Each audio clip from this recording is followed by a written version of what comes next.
What has man made of man? And what might we become?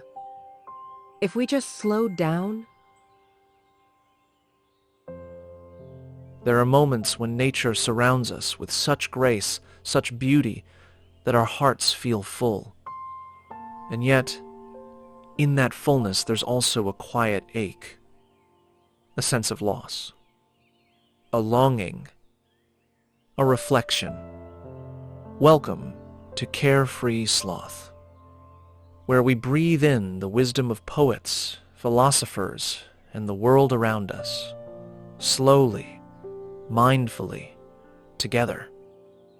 Today, we listen to the voice of a gentle soul, William Wordsworth, and his timeless poem, Lines Written in Early Spring.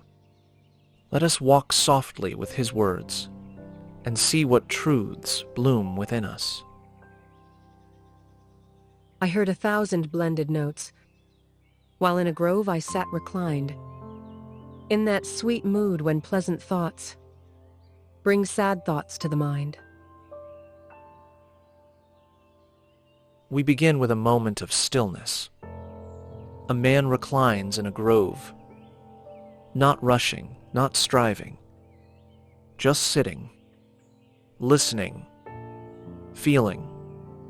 And in this simple act, a wave of emotions washes over him. Pleasant thoughts, and yet sadness. Because sometimes joy itself reminds us of what we've lost. As he listens to the blended notes of birds and wind, Wordsworth feels connected, not just to nature, but to something deeper. To her fair works did nature link the human soul that through me ran, and much it grieved my heart to think what man has made of man. There it is, the poem's central cry. What man has made of man? It is not the natural world that brings sorrow, but the ways we've treated one another, the cruelty, the division, the destruction we've chosen. In nature, Wordsworth sees harmony. In mankind, he sees pain. But before we dwell in sorrow, Wordsworth gently turns our gaze to the beauty before him. Through primrose tufts in that green bower, the periwinkle trailed its wreaths, and 'tis my faith that every flower enjoys the air it breathes. Imagine that. Every flower enjoying the air it breathes. This isn't just poetry. It's a gentle philosophy. The flower doesn't strive to be more than it is. It simply exists, fully present in its being. And in that, it finds joy. How often do we allow ourselves that kind of simple happiness? In these lines, Wordsworth invites us to return to something ancient within us, the part that understands the quiet miracle of being alive. You don't need to be more. You don't need to chase, compare, or compete. You, too, are a part of nature's holy plan. And like the flower, you have the right to simply enjoy the air you breathe. He watches the birds with tenderness, admiration, even a little envy. The birds around me hopped and played. Their thoughts I cannot measure, but the least motion which they made, it seemed a thrill of pleasure. Birds do not carry anxiety into tomorrow. They don't replay mistakes from yesterday. They live, right here, right now. And that is enough. If a bird finds joy in a simple hop or song, why do we so often struggle to do the same? What have we made of ourselves? That happiness must be earned, purchased, or proved. The budding twigs spread out their fan to catch the breezy air, and I must think, do all I can. that there was pleasure there. There was pleasure in the tiniest motion. The twigs stretch not in effort, but in surrender. Reaching, not to grasp, but to receive. What if we lived like that? Not constantly striving, but simply opening ourselves to what is already here. Joy, peace, light. But even in this serenity, Wordsworth's heart aches. Because alongside all this beauty, this natural joy, he sees a contrast. If this belief from heaven be sent, if such be nature's holy plan, have I not reason to lament? What man has made of man? We build machines, cities, empires, but often forget to build understanding, to cultivate kindness, to protect the innocent beauty, not just in the world, but in ourselves. We rush through life as if it's a race, but to where? And at what cost? What man has made of man? It's more than a line. It's a quiet mirror, asking us to pause and look. What have we become? Are we living in harmony with ourselves, with others, with the earth? Or have we forgotten the soft wisdom of the grove, the gentle truth of the flower, the unspoken joy of the bird? Wordsworth does not preach. He does not shout.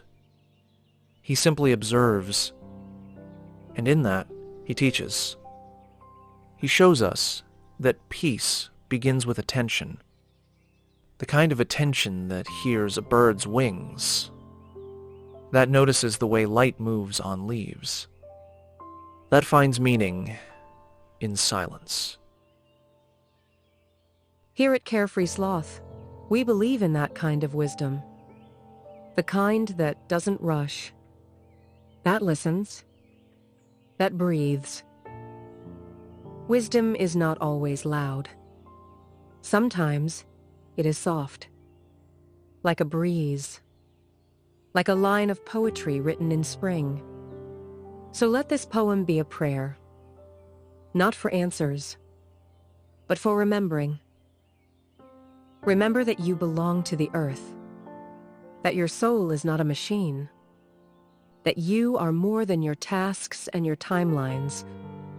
You are part of something vast and beautiful and holy, and you deserve peace. Let us return, not to the past, but to the present. Let us slow down enough to feel again, to look at one another with kindness, to speak with compassion, to live in tune with the quiet rhythms of the natural world. Let us ask not what we can take, but what we can give back, not just to nature, but to ourselves, to each other. William Wordsworth was one of the most celebrated and influential poets in the English language, best known for pioneering the Romantic movement in the late 18th and early 19th centuries. His work is a powerful blend of deep, emotional sensitivity, reverence for nature, and philosophical introspection, qualities that continue to resonate with readers seeking clarity, peace, and meaning in an increasingly complex world. Born in Cockermouth, a quaint market town on the edge of England's scenic Lake District, Wordsworth was surrounded by the majesty of nature from an early age. This landscape, the rolling hills, quiet lakes, and serene woodlands, would become both the backdrop and the inspiration for much of his poetry. But Wordsworth's early life was not without hardship. Orphaned by the age of 13, he experienced grief and solitude, which later gave his writing a tender and empathetic depth. In 1798, Alongside fellow poet Samuel Taylor Coleridge, Wordsworth published Lyrical Ballads, a revolutionary collection that marked the beginning of English Romanticism. The preface to this work, written by Wordsworth, famously declared that poetry should speak the language of the common man and focus on ordinary experiences, feelings, and especially the natural world. For Wordsworth, nature was not just scenery. It was a living, breathing companion that offered healing, wisdom, and spiritual connection. His poetry often explores the relationship between humanity and nature. Unlike the Industrial Revolution's growing obsession with machines and material progress, Wordsworth believed that returning to the rhythms of the earth could restore a sense of peace, morality, and inner harmony. He was not afraid to question the direction of human civilization, and his verse often carries a tone of gentle sadness and moral reflection, asking whether modern life is pulling us away from what truly matters. Some of his most famous works, including Tintern Abbey, Ode, Intimations of Immortality, and Lines Written in Early Spring, speak directly to these themes. They ask us to pause, observe, and truly feel the beauty of the world around us, and to consider what we may have lost in our pursuit of progress. Wordsworth eventually became Poet Laureate of England in 1843, a role he held until his death in 1850. Though he grew more conservative with age, his early poetry remains a touchstone for those who long for a quieter, more mindful existence. His verses continue to inspire seekers of peace, lovers of nature, and readers who find solace in the quiet power of poetry. In a world often filled with noise and haste, William Wordsworth reminds us of a timeless truth.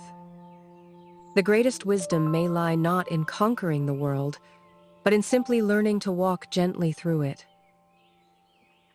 What man has made of man can change. It begins with one person choosing peace, choosing stillness, choosing to believe, like Wordsworth did, that even the smallest flower enjoys the air it breathes. May you, too, enjoy the air you breathe.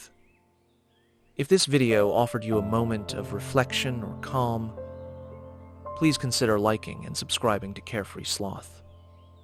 Here, we explore the wisdom of poets and sages, the healing power of mindfulness, and the quiet joy of simply being alive.